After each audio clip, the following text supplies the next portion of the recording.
Tantor Audio, a division of Recorded Books, presents When France Fell, the Vichy Crisis, and the Fate of the Anglo-American Alliance, by Michael S. Neiberg, narrated by David Vries.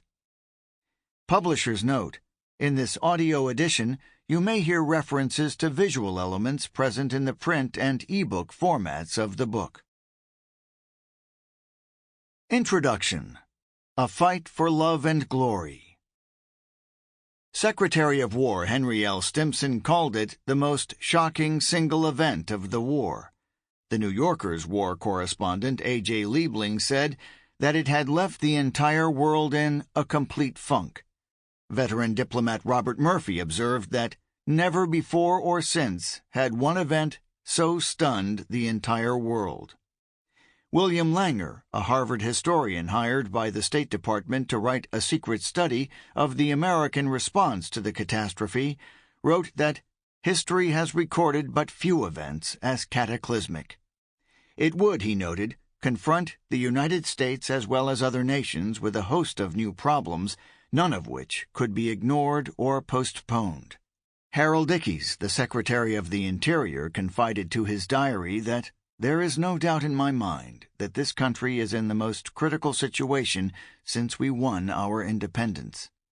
No less a figure than President Franklin Roosevelt said before an emergency joint session of Congress that it represented a major watershed in the history of the world and one with dire consequences for the security of the United States.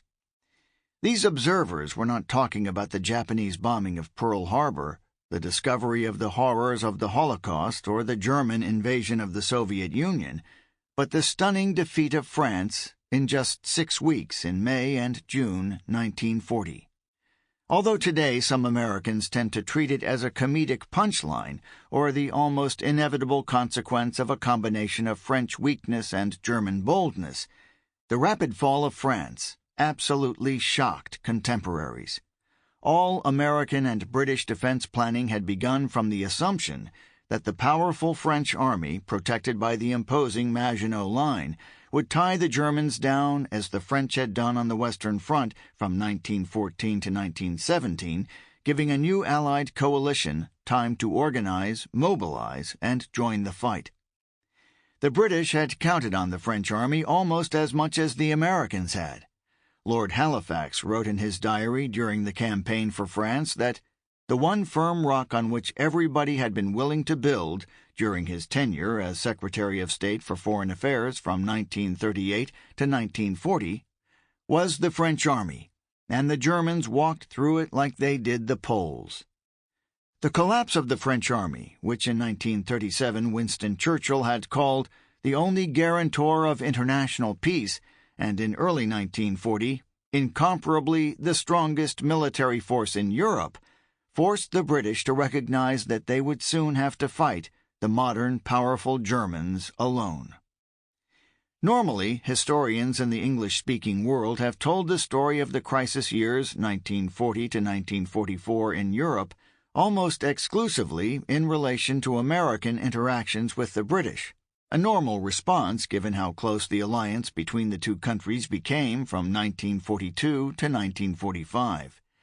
The nearly mythic relationship that developed between distant cousins Franklin Roosevelt and Winston Churchill has added a personal touch to the global drama of the Second World War. This book in no way seeks to deny the significance or the long-term importance of the Anglo-American relationship in all of its complexity. Nevertheless, leaving France out of the picture or moving it to a sideline gives only part of an answer to the infinitely complex problem of understanding the early years of the Second World War in Africa and Europe. Because so few people in the United States or Great Britain could have envisioned the fall of France in 1940, no one had planned for it. When, contrary to all expectations and predictions, it happened anyway, Americans especially panicked. The dramatic redrawing of Europe's borders directly threatened the very security of the United States itself. If the Germans or Italians seized the French fleet or forced France to grant the Axis use of ports in the French Empire worldwide, then the United States could find itself in an indefensible position. American strategists worried that German success might also lead to support for pro-Axis operations in Latin America, or even fifth column activity inside the United States itself. The basic assumptions that underlay the sense of safety Americans felt from the crises of Europe vanished overnight. The widespread panic throughout the United States following the fall of France had deep and lasting impacts on American society and the way the United States government understood what it had to do to ensure its own security. Never again would it trust so much of its own safety to the military power of a third party. Except for a brief period of demobilization at the end of the Second World War, American strategic plans thereafter centered on large peacetime appropriations on defense and a standing military of a kind quite unusual in American history. Americans never again wanted to feel the sense of danger and exposure that they felt in the months after June 1940. As this book will show, the United States committed itself in this time period to spending a truly enormous amount of money to build a world-class army and navy that might restore the sense of security once provided indirectly by the French military.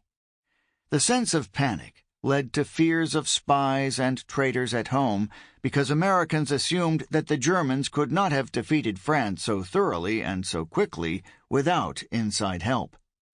Well before Pearl Harbor, the fall of France led to unfounded questions about the loyalty of immigrants and those with political views outside the mainstream. It convinced President Roosevelt to ignore the Supreme Court on a matter of civil liberties, and it caused a repetition of many of the extra-legal acts committed by private groups and local governments during the First World War. America's complex and multi-layered relationship with the new French regime also led to the first admission by a senior American official that the United States government knew about the mass murder of Europe's Jews. At least in hindsight, some Americans claimed to have seen the problems in a rotten Third Republic France. Diplomats like Robert Murphy later wrote that France exuded gloom in the late 1930s despite the outward confidence that the French, as well as the British and the Americans, still retained in the French military. Years of political infighting, endless labor strife, the partisan division of French society, and the pressures of trying to remain neutral during the Spanish Civil War had taken their combined toll on the French body politic. French communists drew comfort from the Nazi-Soviet Pact of August 1939 that cynically divided Poland. As long as the pact remained valid, French communists need not see Germany as an enemy, or so they naively convinced themselves into believing. They therefore continued to vote against military readiness programs and focused their hatred on French conservatives. For their part, those conservatives blamed the weak system of parliamentary rule built into the French Third Republic, often openly wishing for a more authoritarian government like the ones found in neighboring Spain, Italy, and Germany. During the period of the so-called Phony War in late 1939 and early 1940, American ambassador to France William Bullitt did what he could to help, without committing American power to the conflict. He publicized his meetings with key French officials to send a signal to the Germans of the strength of Franco-American unity. Still, he saw that the deep divisions within French society left France unprepared for war. He described a Paris of sullen apathy, waiting in expectation of some dire calamity to come.